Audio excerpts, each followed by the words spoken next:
Well, hi guys. It's Sunday night, and the long Thanksgiving weekend is winding down, and I hope everyone had a chance to work on the paper and it didn't work it too hard and ruin your weekend, which was not my intent.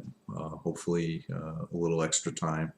I didn't even follow up on my threat to put up a discussion board. I just decided give people time to work on the paper. It was I got a couple of questions on it, and I hope I answered them adequately. And I hope you had fun working on it. It was something I tried to put together to give us all a chance to work in a whole bunch of differing concepts that we were working with. And we're going to move ahead now, and some things have changed in the last week and a half. And as you can see, if you've been reading your newspapers and listening to the sports news and everything, we have a new labor agreement in the NBA. And it's just in time for us to start week 6, where we talk about the labor market in sports. So to be perfectly honest with you, I have not really had a chance to look at the terms of that agreement and tell you what it's all about.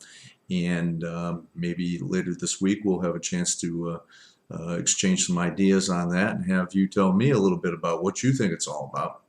But it's going to be very interesting now that we see we have a compressed basketball season, and there are all sorts of implications that really I think drove this. For one thing, basketball season now, you're going to be pushing the NBA Finals back in an Olympic year. There's an interesting thing for you. Worldwide sport implications. How about all those guys who went overseas already and now have to come back? Very interesting stuff. Now, if you look as to what we're working on this week, we're really talking about the labor markets. Last week you read about, in addition to writing your paper, you read about the market for teams and the market for facilities and big picture infrastructure things, and how cities almost are almost held hostage by teams in order to get what they want. And we learned a little bit about the economics of stadium construction. Now we're going to look at, this week, probably the biggest cost item outside of the infrastructure that most teams have, which is the labor, the players themselves. What's a player worth? How do you determine what a player is worth? How do people pay players? What are the salary structures like? What are the labor markets like? This is all what these chapters this week are about. And it couldn't be, as I said, more timely, because the NBA just wrapped things up. So that's going to be very interesting for us to be kind of learning about the new agreement as we learn about the fundamentals that go into the labor market for sports. I'd also like you to go ahead and look at the second video in the unit, which is the introduction to this week from last spring. And you'll see in that intro I talk about many of the issues that are coming up, and there's a few references that were appropriate at the time that are still appropriate. I spoke at that video, I was talking about the state of the NFL lockout as it was at the time.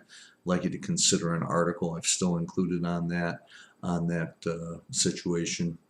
Just because that situation's been resolved doesn't mean the issues aren't worth studying. And talked a little bit in that video about the rank order tournaments, which is an interesting way, more of the breakdown between team sports and individual sports that we addressed in a discussion board back in week 4. So a lot of interesting things. Please follow through on the 2, and I'll be working pretty quickly to try to grade your papers and get everything going so that we can move ahead in the last 3 weeks, because there's still a lot of very interesting stuff to cover. So pay attention to these 2 videos this week. Pay attention to the material in the book and in the PowerPoints, and this time be aware for some things, maybe another discussion opportunity coming later in the week. Okay, thank you very much. Good night.